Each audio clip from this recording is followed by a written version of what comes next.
మిత్రులారా, ఈ రోజు దేశంలో ఒక సైద్ధాంతిక పోరాటం జరుగుతా ఉంది.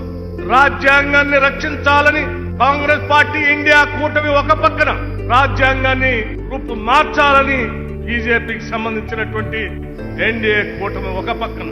భారత రాజ్యాంగం అంటే అదేదో కేవలం పుస్తకం కాదు.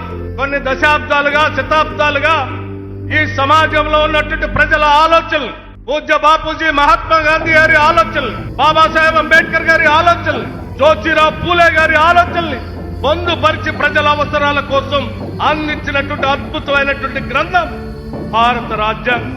భారత రాజ్యాంగమే లేకపోతే ఈ దేశంలో సామాన్యులకి, పేదలకి, దళితులకి, గిరిజనులకి ఎవరికి కూడా ఎటువంటి హక్కులు లేకుండా కేవలం రాజులకి, రాజ్యాధికారం చేసే పెద్దలకి మాత్రమే సమాజంలో ఉన్నటువంటి గౌరవం దక్కేది.